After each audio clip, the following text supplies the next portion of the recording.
What's going on, everyone? It's your man DJ Daz, one in the building. How y'all doing? Welcome once again to the Rap Sheet Podcast, Season 2, Episode 4. That's right, Season 2, Episode 4. Beautiful, beautiful, beautiful, beautiful, beautiful thing. And I am so happy to be here. Please, ladies and gentlemen, for all my YouTube subscribers out there, hit the like button if you like this one. Check out all the other interviews that we got. Tell a friend to tell a friend to tell a friend. And this podcast, as all the other podcast interviews that we do, is being sponsored by Concrete Royalty, www.concreteroyalty.com, where we empower, inspire, and unite our people through that of urban fashion. So go check it out, concreteroyalty.com. Pick up a nice t-shirt, nice hoodie, depending on where you are weather-wise right now. And yeah, support black-owned businesses, people. This is what we do, all right? Shout out to Pretty Nikki 228. How you doing, sweetheart? Hope everything is going well with you. Ladies and gentlemen, today, once again, we have a legend in our presence. And I'm just going to bring him on so I can give him his flowers and everything like that. You know what I mean? This is going to be a great time. So here we go, yo. All right. I'm waiting for him to show. And when he does, we're going to get things started. And I can't wait, yo. It's going to be a fun time. Hopefully you all are doing well. Everyone's blessed, highly favored.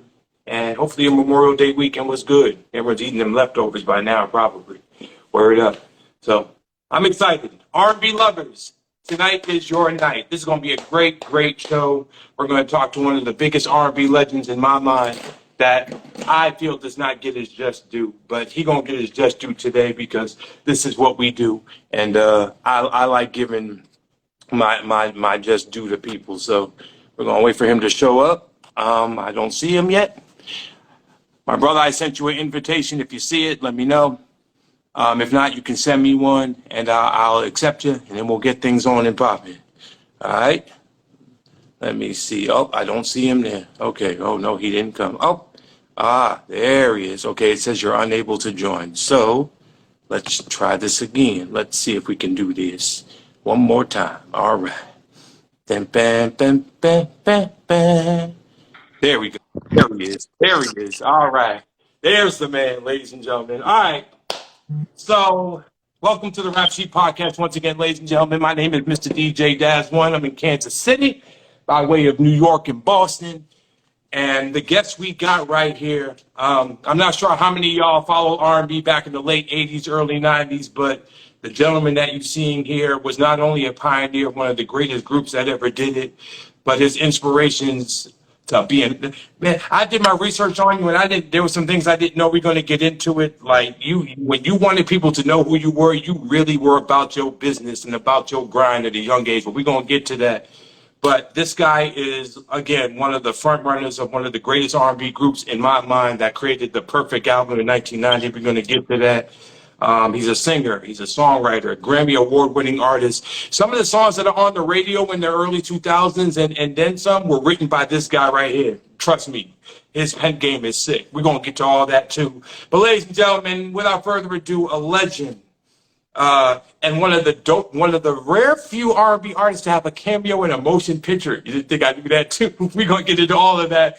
Ladies and gentlemen, give it up one time for Stephen Russell Harts in the building. Yeah. Hey. How you doing, sir? I'm doing good, man. How you doing? I can't complain. I'm blessed. I'm black. I'm highly favored. And it is an honor to have you here. Thank you for taking time out your busy schedule. Before we get into it, So Close is an amazing joint, brother. Congratulations on that. I'm loving the record. My missus heard it and she was like, "Okay, that's what he coming with. We may have to add this to our playlist." I'm like, "I'm already on it. Let's go. Catch up." So let's start from the very beginning. I didn't know you were born in Hartford, Connecticut. We were neighbors because I'm from Boston originally, so we were kind of neighbors. Okay. So in the beginnings, you had aspirations to make it in the industry. You knew what you wanted to do at a young age. Who were some of your early inspirations? My earliest inspiration, from being just a young kid was always the Jackson 5. And just the guys that I grew up around. I grew up around a lot of dancers, the city that I come from, Pasadena, was so lit. It was so much talent until I was just inspired by the guys that I grew up around in the boys club, you know, and then Michael Jackson was a huge inspiration. Howard Hewitt. I had a few, man. Yeah, yeah. And I think we all were influenced by Michael Jackson Right. in one way. So my question is, did you have the Billie Jean glove, the Beat It jacket, or the Thriller jacket? Which one did you have? I had it all. My man, my man. If you're just now tuning in, we got Stephen Russell Harts here in the building. And nice, Michael Jackson was the inspiration. So you ended up moving to Venice Beach. Um, Shout out to Venice Beach, California, the West Side. It was there where you started dancing. Now, were you dancing on the street, or did you go to clubs and do talent shows? How did you perform for these hundreds of people? Well, I didn't live in Venice Beach, but Okay. my aunt Kat, she used to take me there on the weekends. Mhm. All the Soul Train dancers back then used to be at Venice Beach on the weekend. And it was lit. And, you know, at 10 years old, my aunt would take me to Venice Beach and she would make me dance in front of all those people, man, you know. And that was early. I was a kid when she did that, man. And that's really how I got started. My cat, she used to make me dance in front of people. So I emerged as a young dancer in my city real young. Now, did you just freestyle the dances that you did, or did you actually rehearse those, you know, at home or wherever you were at, and then you just let the people see it, or just how did it go about? Was you just improvising? Well, I took what I could. I was always practicing. Like my mom was the first one that taught me how to pop lock. She taught me the first original pop lock and move, and I went from there. You know, I used to just watch people, and I started attending the boys club in my neighborhood, and it was a crew of dancers called the Mechanical Musketeers from Pasadena. Shouts out to Spanky and Donna Ray. Anyway, the Mechanical Musketeers were amazing, man. They were like, Wow. to me, it was like my very own tangible superstars, the way they danced, man. So I was mesmerized. Donna Ray Dixon took me under his wing and taught me how to really get down and taught me how to really pop lock and have character, you know. So Right. So that's where you got your dance from. That's where the dance roots came. yeah. Gotcha. Amen to that. Do you still talk to any of those brothers? Do you still talk to any of those people today? Yeah, we're working on putting together a documentary about our city right now. So yeah, I'm in talks with them right now. Ooh, that's going to be dope. I cannot wait to see that. So, as you further along your performances with these brothers and doing stuff by yourself, very very often do people make a prediction for themselves as the one you made. This guy said by 18 you would have a #1 hit record.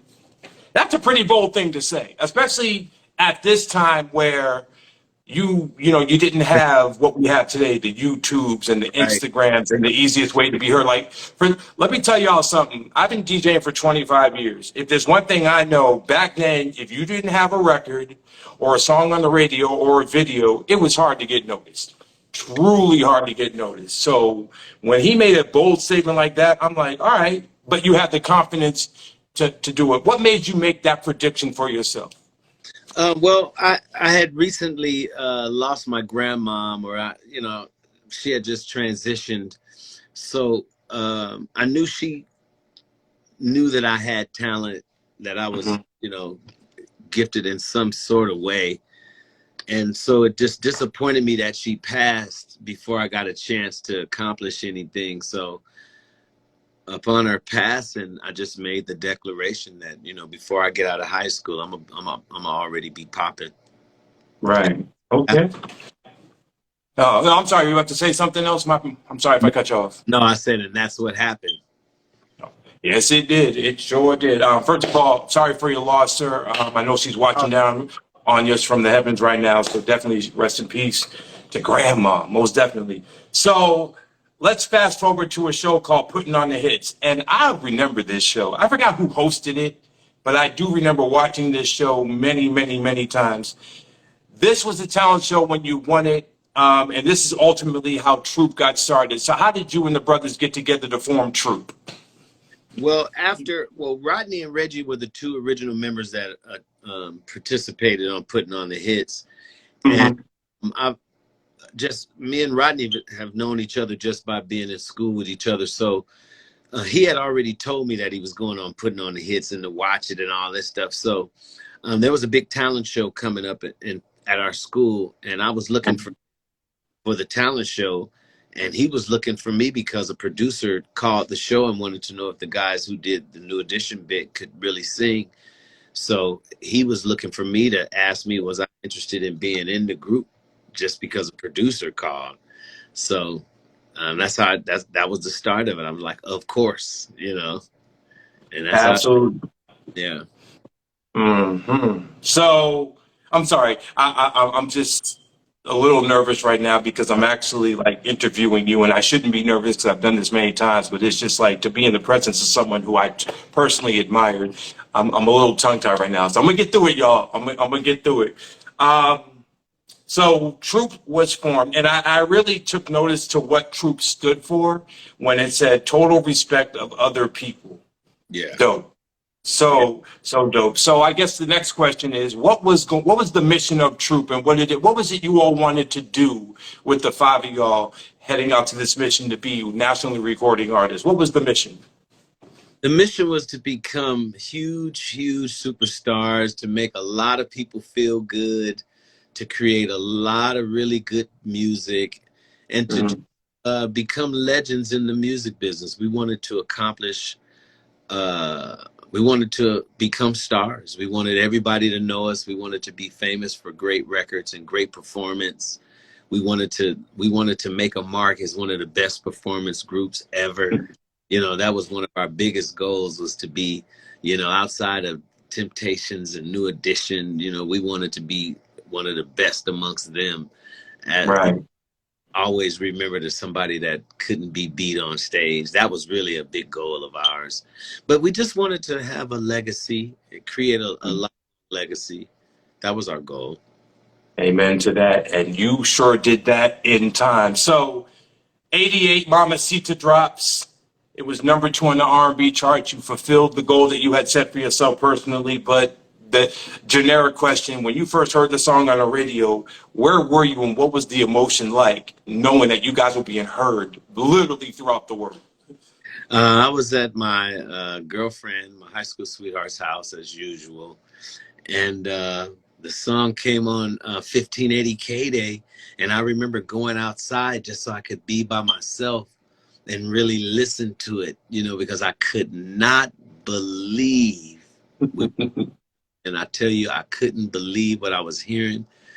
I had to stand outside and just listen to the song to make sure it was real, Right. And Right. that was the first time I heard it. I didn't do anything. I just went outside to myself to really listen. I was so in shock. I just couldn't believe it. Beautiful feeling indeed, indeed, indeed.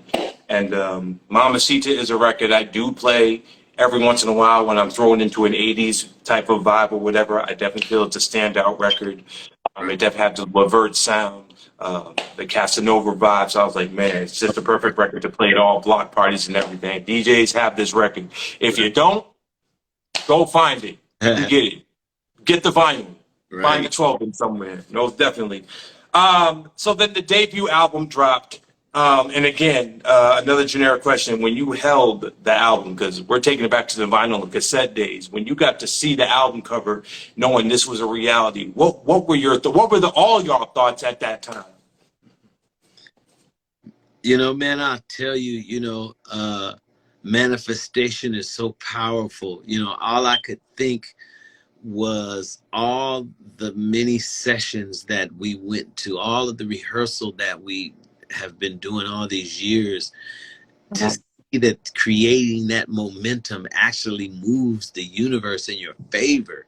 It was just mind-blowing to even see us on an album cover and to see the Atlantic label on a record and our voices was on it. I mean, that gets me excited right now. I still can't that was one of the best feelings I ever had in my life, man.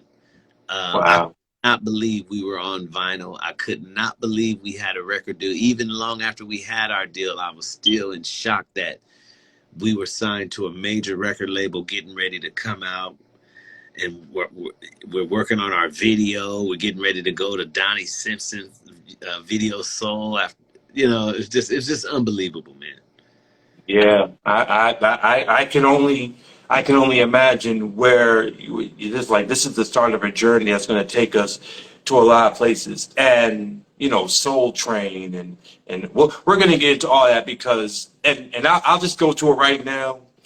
Back in the '90s, you knew you made it when you were on Arsenio, and to know that you guys made it to Arsenio doing one of the best remakes ever in music history. And we talked about this some time ago when I told you about a brother and sister who used your song as a wedding proposal video. To see moments like that where just everyday people are using your music to propose, and that video has gotten almost 2 million views. Like, how does the stuff you made is really it is influencing everyone to be like, yo, that's the song that I want to use to propose to my woman because the way they did it, and it's a remake of your early inspiration. Right. Tell me how All I Do Think of You came up, and we'll get to Attitude. I'm gonna tell you about how I feel about Attitude, but explain how All I Do when I is think of you. How did that come up? How did y'all decide to do that? John used to make me tapes. He used to always mix tapes with a bunch of different songs on it. And I'm talking about 84, 85. So like in 85, 86, he gave me a tape and it had that song on it. And I thought I knew all of Jackson's songs. So the song sounded like the stylistics. I was blown away. So anyway, I love the song. So long story short, we got a record deal. I started working closely with Chucky Booker.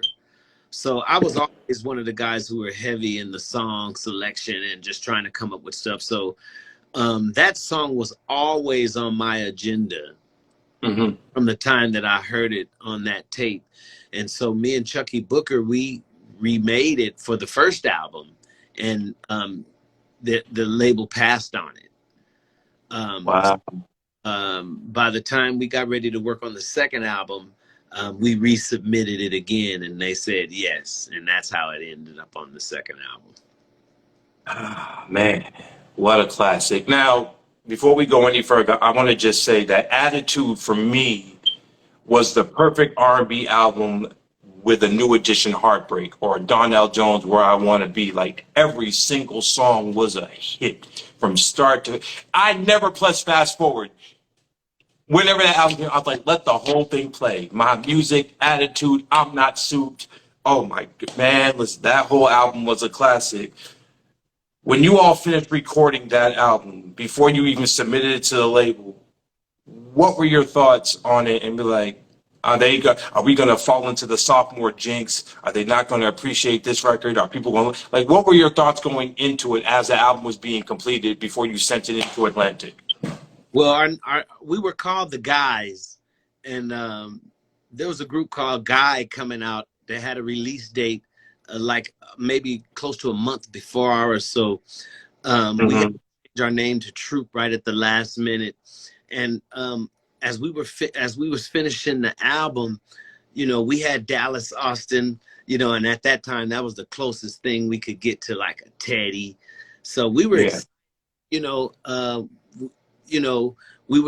we wanted to compete, man. We wanted to, and we debuted on Billboard with Tony. We touring with Guy. I swear, we toured with Guy all over the country a couple times. Tony, and Troop. It was amazing, man. We just wanted to compete. When you're performing out on tour with Keith Sweat, Guy, and all these different, it's like it's throwdown time, because they brought it. They definitely brought it. Right, so we made sure when we were performing with them and with Keith and everybody, we made sure we was bringing it too. You know, no matter what, they knew Troop was gonna bring something fire to the show that night, and that was our whole intent, was to compete. We wanted our album to be a good album that could, you know, stand up to the albums that we were competing with, you know, at the time. Yeah. And as a writer, I was developing as a young producer. So we had Chucky, we had Gerald Levert, you know, eventually Teddy hooked up with us on the Attitude album, flipped Attitude for us. We got a hit with that. So our intent always was to just create good music, good lasting music. That was our intent. Amen and amen to that. Indeed, indeed. Ladies and gentlemen, if you're just now tuning in, we got the legendary Steve Russell Harts here in the building. And man, this is just an amazing thing. I don't really want to talk about this part because this is kind of a bad thing, but I feel we just need to honor our brother. First of all, Gerald Levert. Let's start with him. I know he was a huge legend, and you had a chance to work with him, and Levert for that matter, and Queen Latifah on a record, or another remake, classic remake, Living in the City for the New Jack City movie. How did that come about? How were you all approached to do that? We were on tour, and the producer of the movie contacted management and said they wanted us in the film. And that's just how it went, you know. And I'm sure Atlantic had something to do with it. But at that time, I think we were popping. I think I'm Not Suit was like killing it at that time. So it was just perfect timing, and that's how we end up with the role in that film. Man, and you guys got to do the fight, like sing in front of the fireplace and everything. I mean, for anyone that's ever lived in the inner city, not to stereotype or anything, but the guys that would sing around the fireplace, you know, the fireplace is taken out of a trash can and everything. Some of the greatest voices ever, man. It's like I countless times in Boston and New York, I would just hear people just singing from their heart. And it's like, man, this is better than the stuff that was on the radio. And y'all got to live that in a huge movie scene that constantly gets seen all over the world. So shout out to that. Rest in peace to the one and only Gerald Levert. Shout out to Queen Latifah. Oh man, great record indeed. So let's move on. First of all, let's also talk about Brother Reggie. Unfortunately, he lost his life in 2021. I think it was natural causes. I'm not sure how he passed away, but definitely we want to salute Reggie because I mean, like you can't not mention Troop but not mention Reggie. So definitely rest in peace to Reggie. He died way too young. I think it was 52 when he was called home. Okay. I can't believe I remember that. My memory's getting good. But yeah, definitely. So describe Reggie as a person? What was Reggie like to you as just a friend, not only as a fellow artist, but just the friendly nature? Share with us a story about Reggie that many people probably don't know about. A super sweet natured guy. Just absolutely sweet, non-confrontational. Like, he didn't mind. He would deal with confrontation, but that was the last thing on his agenda. He loved to be happy. He loved to be happy. He loved feeling good, almost to a fault. You know, he did not like disappointments. He did not like anything negative. Just did not sit well with Reggie. He was the energy of our group. He was like my crutch on my side. So I really miss him performing now, because Reggie was the guy who would, you know, you look over at Reggie if you're feeling tired, and Reggie's going 100 miles an hour, you know, so Reggie has kept me going, you know. But just a truly sweet guy. You know, that's the best way to describe Reggie. He was just a genuinely beautiful, sweet person. When the four remaining guys in Troop are asked to perform, do you find it easy to do, or do you find it somewhat hard because you know that he's not there with you? Well, it's business as usual. You know, if it was any member of the group, it would be business as usual, regardless to how we felt, you know, because we have to keep moving, you know. Right. So that just is what it is, you know. Exactly. I just had to ask that because I know with some groups, when an integral part is no longer there, when you look to your left and right and that void is just gone. Sometimes it just may be hard to, even though you got to push through it and you can't let the audience know that you're feeling a certain type of way. Sometimes it's just go like, man, that's the guy we came up with. You know, we was rocking with this guy since '87, and it's hard to do it out here, but we got to keep his spirit alive to let him know that he's an integral part of why we're still here. So I just had to ask that for personal reasons, and thank you for sharing that and answering that. Let's lighten it up now. You have been associated with writing some great songs for the artists of today, like Chris Brown and Jordan Sparks and Uncle Charlie Wilson, who was someone that raised you. When you approach an artist that when they or either you come to them, or they come to you and saying, "Hey, Steve, I want you to write this record for me." What is going through your mind when you work with certain artists when you're writing for them?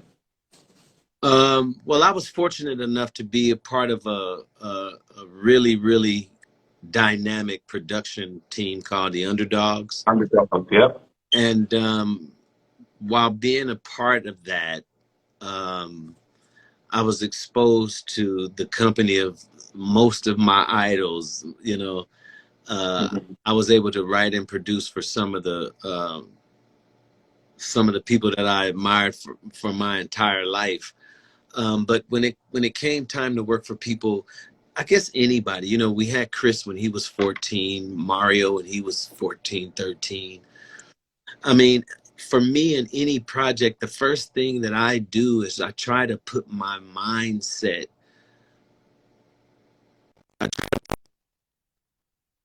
Your mic is kind of fading up. Okay, there you go. Yeah, I hear you now. Yep. John just um, I try to keep my mindset musically on what's missing. You know, like Mhm. Take You Down. I hadn't heard any Melvin Riley-esque Ready for the World type music in songs or melodies in a long time. And I remember how I used to be jealous of how the girls were affected by Ready for the World when I was coming up. So with Take You Down, uh, my Rolodex, you know, I'm just thinking on what can be creative, what can be slick, and that was the first thing that came to my mind was right now Chris coming in on his second album, he can kill him with some Melvin Riley type melody, Yeah. you know? And Yeah. that's how we kicked it off, and I end up getting my second Grammy with that. Wow. You know, Congratulations on that. with any artist, you just try to, like with Charlie Wilson, like you said, I was raised under Charlie Wilson, so all I could imagine myself doing was giving him a version of himself by way of me, Mhm. you know. And Yeah. that's the most I could do, you know. And shout out to Uncle Charlie, who just recently did the culture tour with New Edition Oh yeah. and Jodeci. So, I mean, wow, what more can be said about that? So, talk about the underdogs. How did you, you made mention of it, and I was going to bring it up, but you beat me to it. How did you end up joining the underdogs? And just talk about the genius of the underdogs. What y'all doing then, even now. Speak on it, right? Well, Speak your mind. the Underdogs, well, me and Harvey Mason Jr. um, had been friends years before, working together with a producer by the name of Vasal Benford. Vasal introduced Mhm. me and Harvey, and Harvey actually came in as an engineer and a songwriter at the time. I wasn't an engineer; I was just a songwriter. But Vasal used to leave me and Harvey alone a lot, so me and Harvey almost became like a dynamic duo writing the songs. And Harvey's ear was so great with the engineering and shit; it was just amazing. So anyway, me and Harvey Mhm. writing tons and tons of records back then. And some years later, you know, he went to work with Dark Child, and he met Damon Thomas during that process, and they decided to come up with the Underdogs concept. So as soon as they decided to come up with the concept of putting a writing team together, I was the first person that Harvey came to get to join the team, because he knew you know, between the two of us alone, we could cover a lot. So with Damon Thomas and all the other guys that we had, Jay Valentine, what is wrong with me? Jay Valentine, he was there before me, you know. So with that combination, it was already hot. So we get a little Steve in here with that shit that he fire. That's That the icing on the cake right there. yeah. Yep, exactly, And then exactly. later, we got Tony Dixon, Eric Dawkins, Tank.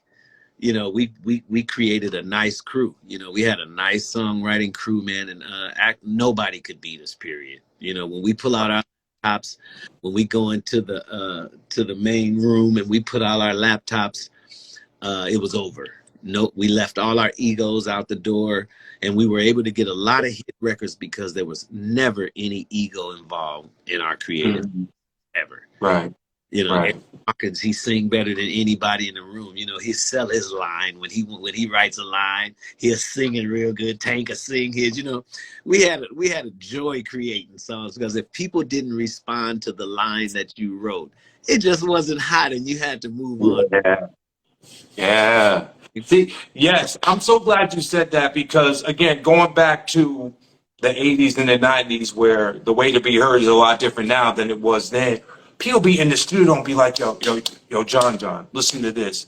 And if he didn't give you that reaction, where it's like forcing him to have to write his stuff over, you wasn't going to record it. Not at all. Yeah, Same thing for like rappers yeah. too. If you spit that hot verse, let's say Method Man is in there with somebody and he says this and the reaction is just like, nah. He's like, all right, I gotta go back. Until you get that short bar reaction where it's just like, yeah, you see, you know what I'm talking about. He's like, yep, that's it. That's the reaction that you need. Exactly. Um, Underdogs, and I'm somewhat familiar with them, but I do know that you guys were responsible for providing the production of the soundtrack for one of the biggest movies. And again, another remake, but this time it was more of a musical turn movie. How did you all get the Dreamgirls project? It came through engineer. One of the engineers that we used to work with was working with a couple producers who were working on a film and needed music production. And he brought the project over, and Harvey and Damon took it on full force, and all of us as a team helped bring it to fruition. You know, Mhm. all 62 songs. I think it was 62 songs. Wow. Sold a couple million records with it, so it was beautiful. You know. Wow. Yeah. To be in that situation where you get to work with Beyonce and Jennifer and Jamie and Keith and Eddie. And yeah. Hold up, man. Hold up. He just said Eddie Murphy right there. That deserves this, man. Yep. Come on, man. Come on, man. Eddie Murphy, man. Hold on, I gotta do that again. Sorry, man. Here we go. Come on, man. Eddie Murphy. Without question, I always say in my speech that Eddie Murphy is one of the unsung heroes of song. We know he can kill the comedy. We already know that. But the man can sing. Like, he can really. He's talented. This guy did a record with Rick James. Yeah, he's talented. He's Right. Mic drop. He's talented, and you wouldn't believe how funny he is just being himself, man. Like, you'll be on the floor laughing because he's just silly. He's just a super silly guy. He's gonna make jokes about shit around you. He's just Mhm. I had a blast. Beyonce's so down to earth. I mean, I was so uh I've met a lot of celebrities on a lot of different levels, and Mhm. I noticed that some of the biggest artists that I've met were the most humble. I've met people barely getting in the club, barely able to get into the function, more arrogant than stars like Mhm. uh, uh, Vivica Fox or Beyonce or Eddie Murphy, Jamie Foxx. Mhm. So it was a pleasure, and I'm saying about Beyonce, it was a pleasure to feel her humble energy, yet her energy was so big. It was a pleasure Yeah. around Beyonce during that time she was recording and fasting, and she was on her shit, man. So it was just inspiring, just to be around people who know who they are, and and who are in alignment with themselves, man. It's a pleasure to get the trickle down from that. So that was a pleasure. Man, that right there is a powerful story, and that really disbands the myth because a lot of people think Beyonce is like always in the clouds, big headed, and because she's on her superstar stuff where she can basically do anything. For you to say that, including myself, and I'm guilty because there are times I'm like, man, she thinks she all that and all that, and yeah, I'm guilty of it. I'll say it. We've all had those thoughts about artists anyway. I know I'm not the only one. So, but to hear you say that in such an elegant way makes me say, okay, I probably open mouth and insert a foot right there. Sorry, Beyonce. Please don't be mad. But no, that was a dope story just there. Thank you so much. So, from Kelly Clarkson, Jordan Sparks, Ruben started Fantasia, Mario, B2K, Tank, and so many others, you have pretty much gotten around as far as writing for others. But you've always had the niche and the confidence. I won't even say confidence, and the drive to want to recreate music for yourself. Yeah. Thus bringing us to So Close Yeah. and your solo career. How did So Close come about, and what can we expect from Stephen Russell Harts in the future? Well, I spent so many years with Troop. I spent so many Mhm. years focused, with a dead set focus on Troop, that I didn't really give myself a chance in my early career. So I figured now is the best time while I'm still young to do what I want to do musically for myself before I run out of time in this body. So that's what it's about. Mhm. About me getting past the pains and the sorrow of my mom transitioning, getting past being jaded by people and things, by the business, and just getting over myself, getting over ego, dealing with the battle of self journey, and just accepting my past, Mhm. regrets, Yeah.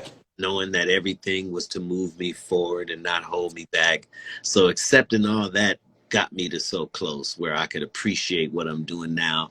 I can call my brother Chucky Booker. I can call Harvey.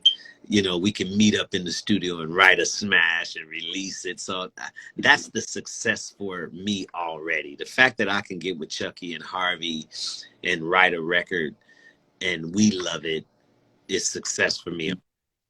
You know. Absolutely, absolutely.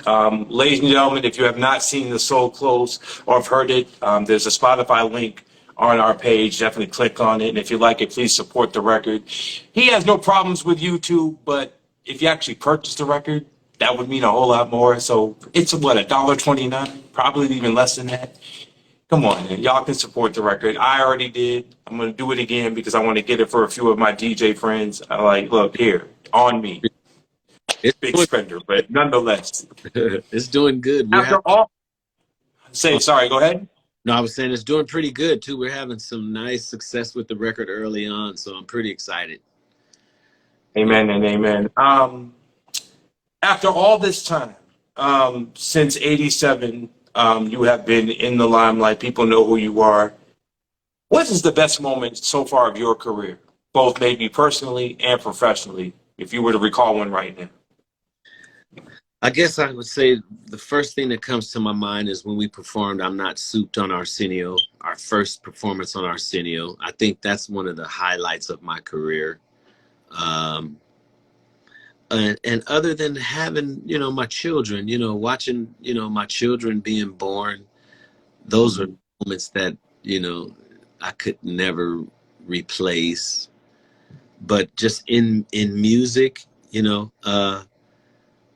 being on Arsenio Hall, Sylvia Rhone signing us, Gerald Levert, Yeah. Gerald Levert producing and writing our hits, Gerald Levert taking me under his wing and teaching me about publishing and producing and teaching me and turning into something, when he didn't have to, those those things right there were the exciting things to me. Chucky Booker, I know I was getting on his nerves, but he never once acted funny with me. He never once treated me funny. He let me come over as much as I wanted to. He let me ask as any questions. Chucky was just like he took on the role as my personal teacher. You know, Chucky decided that I'm gonna help this little curious guy become whatever he wants to become. I'm gonna assist him, and you know, I love Chucky to this day for that because you know what Chucky instilled in me. You know, even Keith Sweat. You know, I got to give my big brother Keith Sweat props. You know, I stayed with Keith for a lot. I worked on his second album, singing all his backgrounds. I mean, I've always worked with Keith. He's always loved me and treated me like a brother and taught me stuff. So, you know, things like that are the magic moments for me in this business. You know, for me to love Howard Hewitt, and now I Howard Hewitt on the phone and he loves me, you know, that just cracks me. You know what I'm saying? I love Howard Hewitt, man, you know, and, you know, we're buddies like that, like Teddy Riley. Like, I'm a big Teddy Riley fan, and I can hook up with Teddy whenever I want to, you know what I mean? That kind of stuff, I get kicks out of that because I'm still like a fan, you know, I love people, you know, it's like me and Ralph Tresvant. I was a fan of Ralph before I even thought I would be in a group, and me and Ralph were real cool buddies. You know what I'm saying? Yeah. So that stuff is what did it for me in this journey in music. You know. You definitely. You mentioning Ralph, and the legend that is New Edition. I'm sure you went to the Culture Tour or have seen footage of it. To see all six brothers still, like, the routines are sharp. I mean, and we're talking about 60-year-old men almost, still doing it as if it was back in '88 again. When you saw it live, and I'm sure you did, I didn't get a chance to go because they didn't come to the city where I live, so I didn't get to see it, which kind of really hurt me. I'm like, man, this is my Boston boys, and I can't see them. I'm like, ah. But when you got to see it, what was what? How did it make you feel as someone that knows them? Basically, probably were influenced and mentored by them in some way, shape, or form. But to see them still doing what they do at a high level, what did that? What was Steve thinking when he was watching all that? Well, it was several things. You know, New Edition has always been the foundation and the mark. You know, New Edition Troop was birthed by New Edition. You know, Birth, Ready for the World, Levert, all the groups that came after Ready for the World, New Edition birthed all those groups. So for me, I was looking at my industry big brothers, my industry stepfathers per se, even though they're not much older than me. I was looking at the guys who always showed us how to do it, who always have been on point, who always are amazing. I'm looking at Ronnie looking like he's 25. And I mean, I'm just blown away by New Edition all the time. And like I said, you know, I'm friends with all of them. Me and Bobby are cool. Me and Ralph are probably the closest. And I'm blown away as a fan. I'm just blown away by their expertise, by their professionalism, by their willingness to get together under different circumstances, whether difficult or indifferent, and make money and love each other and still give people pleasure. You know, I was wishing that Troop was there. I was wishing that Troop could accomplish the same thing. You know, but I was thrilled to see my brothers on stage and my Uncle Charlie. I was thrilled to see them. Even Joe, I was thrilled to see the guys. But with New Edition, they've always been great. So there was nothing. I can't say I was surprised or shocked or in awe, because I know what it's like when you do something your whole life and you know what you are. You're just good at it. You know, you don't. Michael Bivins is just good at being Michael Bivins. He's great at it. You know, so the guy Ricky Bell, those guys are great at being New Edition. They're the best at it. So that's just what you're gonna get. You know what I mean? Right. Well, see yourself in that same light, because a lot of people look up to you and see you as their Michael Jackson or their New Edition when they were coming up, like the Chris Browns and the Marios and the B2Ks. So definitely accept those flowers too, because you were influenced by greats that came before you. This generation is influenced by what you were able to do because it was hard for you to get into the business. It's easy for the Chris Browns and the B2Ks and the Omarions to make it. All you got to do is put a YouTube video up and they can get a million hits in a week. Yeah. So look at it that way. But going into that, is there anyone that's out now that you would like to work with? Chris Brown. I should say that you haven't worked with yet. Drake. I like Okay. her. Jasmine Sullivan. I love Lettucey. I love Mary Mary.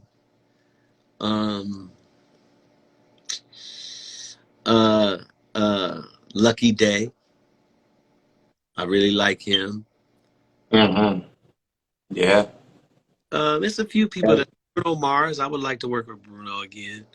And stuff like that, you know. There's a few Wow. people. You work with Bruno Mars on what record, if you don't mind me asking? Well, it's a long story. I didn't end up on anything, but I was Okay. I was in the place to be, and I just dropped the ball, you know. So. Well, we're going to pray that that can happen somewhere down the line because Bruno is an incredible artist, and I think you all would make a great record together. It would be dope to see that happen. So we have So Close out. So I'm going to assume that there's an album on the way. Yes, I'm recording right now as we speak. And I'm just taking my time because I want to make sure that I'm true to myself with this record. Mm-hmm. And I want to be true to giving the people who appreciate the music and where I come from. I want to give them, I want to satisfy them. I don't want to just release new music. I want to really give them something where they're like, damn, that feels good. You know, I want to make my fans and the people that mess with me, I want to make them feel good. But definitely an album. Yes. Is there anything? I'm sorry. Go on. I'm sorry. That's it. Okay.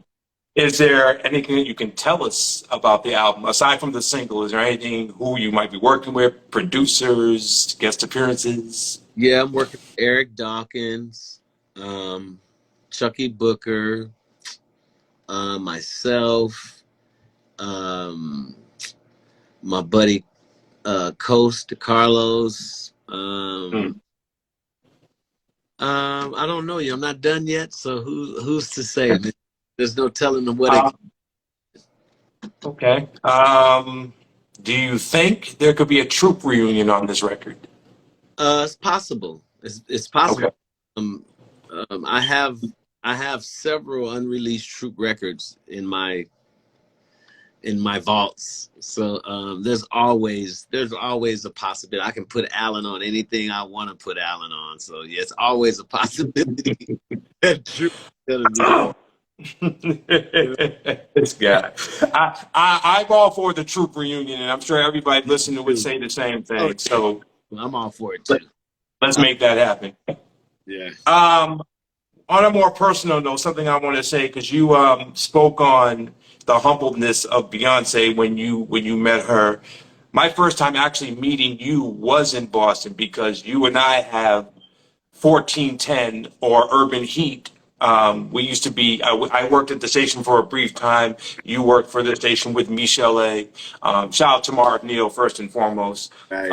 So when I first met you, and I was like, I'm not gonna go up to this guy and ask to take a picture with him, man. I'm like, he made me like, yeah, who the heck are you? And all this. But I was like, you know what? Whatever. I may never get this moment again. I want to tell this guy what I think of him. I want to thank him for spreading my wings, and all I do is think of you and just the greatness that was added to it all in together. Let me just go and give this man his flowers. And your response to me was so friendly, so down to earth, so like, yeah, man, I got time. It's like, it's because of y'all that I'm where I am now. It's the least I can do is take a picture with y'all and talk to you for a couple of moments and stuff. So I truly want to thank you for disbanding the myth that all celebrities are big-headed and just because I did this and this and this, I can't still kick it with the common folks because these are the people who made me, especially if they ride with me for 30 plus years and stuff. So I just want to thank you for that moment. Meeting you in LA was something I'll never forget. But what happened to the radio show? And are you doing anything radio related now, podcasts, like things of that nature, or you're just focusing on the music right now? Well, what happened after the station? Me and Michelet, we went on to create the Heart of R&B, which stayed on, Mhm. which stayed on for like on Dash for like 2 years. Uh, Okay. and then I relocated from Los Angeles to Dallas. So I started working on I started an independent film company, and Nice. I uh, I shot my first two films. So I was working on that. So I'm just now getting ready to reassemble a new podcast situation since the radio show. Okay. Well, I will be looking forward to that. If you need an intro song or some cuts or whatever, yeah, right here. I'll do it for free. Right? I just want it on the itinerary that I did this. That's But what I. yeah, hey, I don't mind doing stuff for free because at the end of the day, and this is something all you young artists out there, listen to this real quickly. It ain't always about money. The resume sometimes can speak for itself because that lasts longer than any bit of money you can get. Trust and believe. So just keep that in mind, young artists out there, young DJs out there, young producers, whatever it is you do. Don't turn down doing something for free because that could be a big payoff later on in life. Trust and believe. No, that's Um, that's the only feedback I can give being in this game for 25 years doing what I do. Um, in closing, when you look back at everything, when it's all said and done, and whenever you decide to hang it up, or if you even don't decide, what can you take back? What would you? How can I ask you this? What would Stephen Russell Harts now tell Stephen Russell Harts at 19? listen to your mother and your uncle.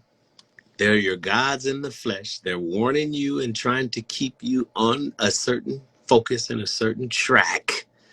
Mhm.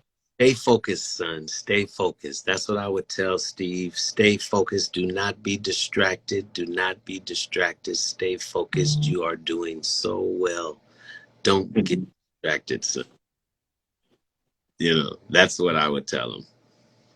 I would. Couldn't have said it any better than that. Ladies and gentlemen, this is Steve Russell Harts. The song is called So Close. The Spotify link is in my profile. Click on it, stream the record, tell everybody.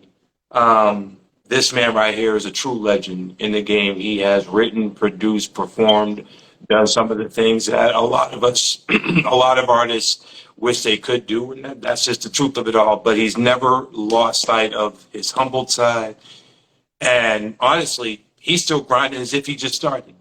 And I think that's the mentality that a lot of artists that have been doing it as long as you have don't have. They're like, okay, I'm already solidified. My name alone rings bells. I don't have to put in the work anymore. It's like, no, because there's a whole new core of R&B listeners out there that may not know of you, where you can get them to join the mission and join the crusade and be like, oh, and then they'll look at Stephen Russell and be like, wait, he wrote No Air? Wait, he wrote Take You Down? How come I didn't know that? Okay, I got newfound respect for this man because he wrote for who I think is the GOAT. Right. Right. And you just keep rededicating yourself, reopening yourself, and giving new flavors to these artists of today that may or may not know you. And you're just full circle every single time. I look forward to the album. I thank you for being a maverick in the game. I thank you for being one of the black superheroes that I got to look up to. That wasn't about gang banging or mischievous play with girls and all that. You really wrote great records that stood the test of time. And Thanks. I'm thankful for this opportunity. Thank you for taking the time out to build with me and the listeners. I appreciate So it. in closing, promote yourself, sir. Let them know where they can get so close. Tell them where they can follow you. Floor is yours. So listen, everybody, please go to Tubi. If you don't have it, download Tubi on your phones and check out my new movie, my 8-episode series, Day Ones. It's on Tubi right now. I have my second docufilm, Tales of a Boy Band, that's on its way any day on Tubi. So please support that. My new single, So Close, is out right now. Please support it. If you get the time, call your local radio stations or whoever you listen to, ask them about the record. Check out the video. It's on YouTube right now. So Close, Stephen Russell Harts. You can follow me on Instagram, Stephen Russell Harts, or Steve Heath Rich. And Facebook, Stephen Russell Harts. And I love everybody. Thank you for tuning in. And thank you for having me, man. I truly appreciate it. Absolutely, man. Thank you for taking the time out of your busy schedule. I will save your number. If you're ever in the Kansas City area, look me up. Food on me. That's right. I got you. I got you, man. Appreciate it. I would love to get you down here to see if we can set up a show, get you down here. So let's talk about that sometime, maybe during the summer or even towards the fall. We can, when you get some singles out, you know, more stuff to promote. I got the location for you, brother. You're going to love it. So thank you. Hey, Ladies and gentlemen, Rap Sheet Podcast, Season 2, Episode 4 is in the books. I want to thank my guest, Mr. Stephen Russell Harts, for being here today. Indeed, indeed, indeed. And we will see you again next week. Who do I have next week? I forgot who I got coming up. Man, I got to keep checking the list. But thank y'all for tuning in. I appreciate it. Thank you to Stephen. And remember, people, we're all on YouTube. Hit that like button. Follow us. And tell a friend about us, because I'm trying to get to 100 followers by the end of this week. So all of you that are tuned in, if you don't mind me sending you my YouTube link, could you please follow us on YouTube? That would be greatly appreciated. I love y'all. Thank y'all for tuning in. And I will see you all again next week. Thank you, Pretty Nikki. I love y'all. God bless y'all. Good night.